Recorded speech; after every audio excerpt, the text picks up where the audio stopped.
tous et bienvenue dans la toute première édition sur RTI 1. Le chef de l'État, Alassane Ouattara, séjourne depuis hier en France.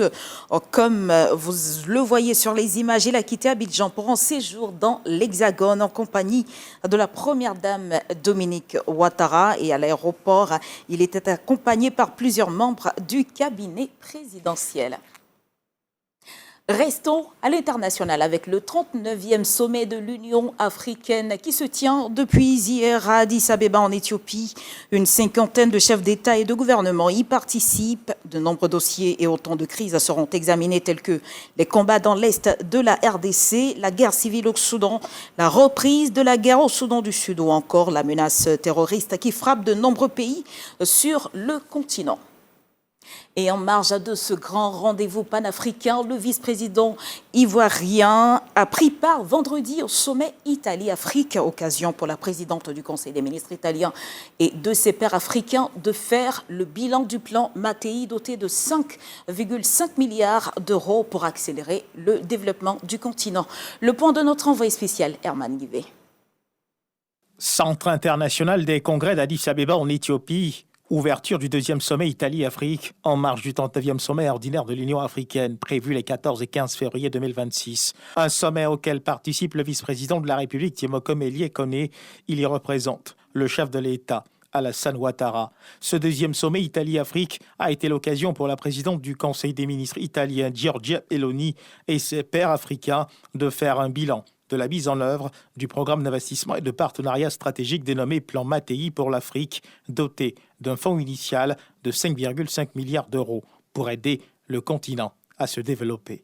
Dans leur discours d'ouverture, la présidente du Conseil des ministres italien Giorgia Meloni et le Premier ministre éthiopien Abiy Ahmed ont rappelé les contours de l'ambitieux plan Mattei qui couvre notamment les secteurs prioritaires de l'éducation et la formation professionnelle, la santé, la sécurité alimentaire, l'eau et l'énergie.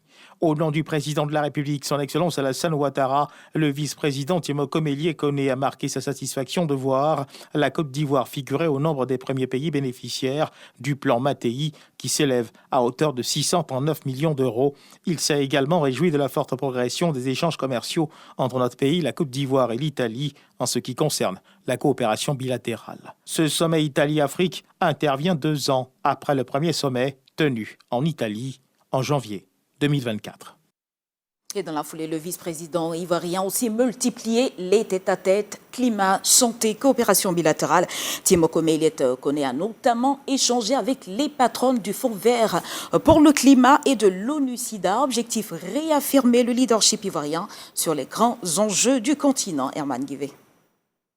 En marge de sa participation au deuxième sommet Italie-Afrique, le vice-président de la République a échangé avec l'ancienne présidente de la République démocratique fédérale d'Éthiopie, Sahle-Work Zewde, ainsi qu'avec la directrice exécutive du Fonds vert pour le climat, Mafalda Duarte, et la directrice exécutive de l'ONU-SIDA, Winnie Byanyima. La directrice exécutive du Fonds vert pour le climat, Mafalda Duarte, a indiqué que le partenariat avec la Côte d'Ivoire se porte bien, un partenariat qui devrait se renforcer. On a abordé fort partenariat qu'on a déjà avec Côte d'Ivoire. On a déjà des projets d'investissement au total de vers 700 millions de dollars. On a discuté comment fortalecer ce partenariat. L'autre chose très importante, c'était la discussion vers l'intérêt de Côte d'Ivoire d'avoir un bureau régional de Fonds vert du climat. Nous sommes en train de processus d'avoir une décentralisation du Fonds vert du climat. Le conseil d'administration va discuter et prendre une décision sur quel pays en Afrique doit avoir des bureaux régionaux et la Côte d'Ivoire est bien placée. La directrice exécutive de l'ONU-SIDA, Winnie Byanyima, a souligné le rôle prépondérant de la Côte d'Ivoire dans la riposte contre le VIH-SIDA. Elle a salué le leadership du président Alassane Ouattara et celui de la première dame de Côte d'Ivoire, Dominique Ouattara, à qui elle a rendu hommage.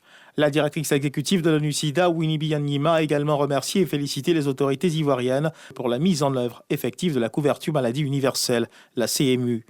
To meet with Vice President Koné J'étais très heureuse de pouvoir rencontrer Son Excellence le vice-président Koné. J'ai remercié le vice-président pour le leadership fort de Côte d'Ivoire dans la riposte au VIH. J'ai également remercié le vice-président pour la contribution de la Côte d'Ivoire au programme conjoint de l'ONU-SIDA de 1,5 million de dollars US qui va soutenir notre bureau en Côte d'Ivoire et aussi notre travail dans la région de l'Afrique de l'Ouest et du Centre. La Côte d'Ivoire est un leader fort dans la riposte au VIH. Ils font de très bons progrès parce qu'ils suivent aussi les données et la science. La ministre d'État, ministre des Affaires étrangères et de la coopération internationale, Niali Kaba, le ministre de la Santé, de l'Hygiène publique, de la couverture maladie universelle, Pierre Ngudamba, et le ministre de l'Environnement et de la Transition écologique, Abou Bamba, ont également pris part à ces rencontres. Tout autre registre, Abidjan affiche ses ambitions de futur hub de l'agro-industrie dans la sous-région.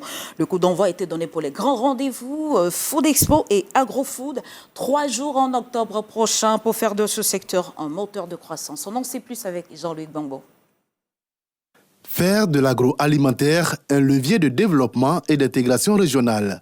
C'est l'ambition affichée par les organisateurs de Food Expo Côte d'Ivoire et d'AgroFood West Africa, qui se tiendront en octobre prochain au Parc des Expositions d'Abidjan. Les 2 événements veulent aller au-delà d'une simple vitrine pour devenir une véritable plateforme d'affaires capable de générer des contrats et des opportunités d'export pour toute la chaîne de valeur. Nous lançons un salon qui est fort, qui va contribuer au développement de l'écosystème agroalimentaire et agricole en Côte d'Ivoire et en Afrique de l'Ouest. L'alimentation, l'agriculture et l'emballage ne sont plus seulement des secteurs économiques, ce sont aussi enjeux stratégiques pour le développement et la sécurité. Au moins 150 exposants venus d'une vingtaine de pays et jusqu'à 10 000 visiteurs professionnels sont attendus avec plus de 1000 rendez-vous B2B programmés. Au-delà des chiffres, les organisateurs misent sur la stimulation de la production locale, la création d'emplois et l'attraction d'investissements. Vraiment tout le monde, de Chine, de l'Inde, de la Turquie, de l'Europe et bien sûr de la Côte d'Ivoire, de présenter leur savoir-faire, leurs solutions adaptées pour le marché local, pour le marché ivoirien, pour les producteurs des aliments et les distributeurs des aliments sur le marché de l'Afrique de l'Ouest francophone. Soutenus notamment par des partenaires institutionnels, ces rendez-vous entendent positionner durablement Abidjan comme un point de rencontre incontournable de l'agroalimentaire en Afrique de l'Ouest. Un pari sur l'avenir économique de la région. Et puis vous le savez, hier 14 février, c'était la célébration de la Saint-Valentin. Mais le constat aujourd'hui, c'est que l'amour est à l'heure du numérique. Fini les lettres parfumées de nos grands-parents, place aux likes et aux messages WhatsApp. Alors comment les réseaux sociaux ont-ils bouleversé aujourd'hui nos rituels de séduction? Enquête sur la drague 2.0 avec Gilles Chris Kwame et Alexis Ouedraogo. Laurent et Jeanne sont en couple depuis plus de 40 ans. En 1979, au détour d'une fête entre amis, Laurent tombe sous le charme de celle qui est aujourd'hui la mère de ses enfants. Pour ravir son cœur, Laurent l'amoureux aura joué son va-tout. Je la voyais passer. Et j'ai dit, ah, mais c'est quelle jolie fille comme ça. Au lycée, j'avais un cousin, comme ils sont un peu parentés, je lui ai dit, mais est-ce que cette fille-là, tu la connais? Il dit oui. Lui aussi, il n'avait pas d'argent pour manger. Donc, j'ai préparé riz gras. Il est venu manger. Je dis, bon, accompagne-moi chez elle. Et puis, j'ai dit, elle habite avec qui? Il dit, elle habite avec son grand frère. Mais son grand frère allait passer le bac à Abidjan. J'ai dit, oh, ça tombe bien, allons. À l'époque, séduire, c'était tout un rituel. Voilà les vacances. Elle est partie et il y avait une soirée et j'ai fait une lettre et j'ai remis la lettre. J'ai dit, si tu vas là, il faut remettre à Anne. Et il est parti. Il a remis la lettre à son papa. Voilà la lettre qu'elle a, je vais vous la lire. À toi, mon amour, mon Laurent qui m'écrit comme ça. Je t'écris cette lettre aujourd'hui après plusieurs semaines d'hésitation. J'ai décidé de prendre mon courage à deux mains pour t'avouer tout ce que je ressens pour toi. Avec l'influence des nouvelles technologies, les techniques de drague ont bien évolué. Je l'appelle d'abord au téléphone et je lui avoue mes sentiments au téléphone. Elle m'a dit que c'était au téléphone, elle ne voulait pas que ça soit au téléphone. Il fallait que je vienne et qu'on en parle. L'amour se vit via souvent un tic où on s'envoie des vidéos d'amour, des chansons d'amour. C'est ce qui renforce encore un peu plus le couple. La patience d'hier fait place à l'instantanéité, une story, un emoji et le tour est joué. Les algorithmes rapprochent parfois au détriment de la profondeur et de la sincérité. Aujourd'hui, à travers les réseaux sociaux, la proportion d'être dragué est encore plus élevée. Dans l'imaginaire des uns et des autres, il y a toujours mieux ailleurs. Si tu ne veux pas de moi, ben quelqu'un d'autre voudra. Donc, j'ai envie de dire, l'offre et la demande est présente sur les réseaux sociaux, ce qui fait que les uns et les autres n'ont pas toujours tendance à vouloir régler les problèmes, n'ont pas toujours tendance à pouvoir essayer de faire un peu plus d'efforts pour que la relation tienne, parce que, ben, voilà, on entend bien souvent quelqu'un laisse, quelqu'un prend. Les codes changent et diffèrent selon les milieux. La quête d'amour, elle demeure et s'inscrit dans les dynamiques sociales. C'est pas à quoi chez moi. Je suis dans Saint-Valentin. Entre lettres parfumées d'hier et stories éphémères d'aujourd'hui, séduire reste un art en mouvement qui continue de faire battre les cœurs partout dans le monde. Et voilà l'amour qui n'échappe pas à la révolution numérique. On se quitte sur cette page musicale. Le groupe Les Salopards brise le silence. Après une longue absence, ils reviennent avec de nouvelles sonorités sans rien perdre de leur engagement. Un album comme une promesse pour leurs fidèles de la première heure. Ivnia Zaleh et David Soyo. Bloco, Debing et Colinzé, les trois membres du groupe Salopard en pleine répétition.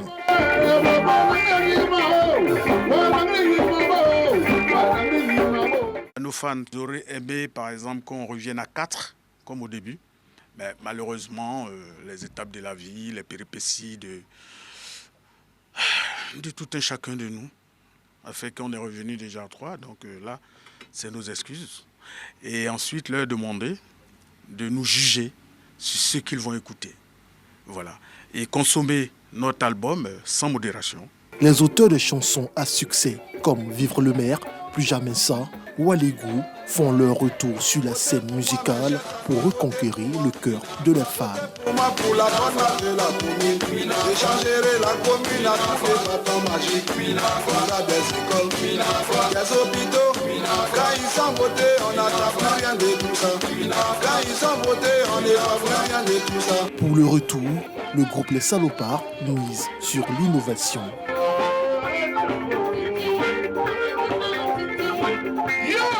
Le groupe mythique Zouglo Les Salopards a sorti depuis le 4 janvier 2026 un nouvel album de 8 titres baptisé On avait raison. Le groupe prévoit également plusieurs concerts pour le présenter à son public.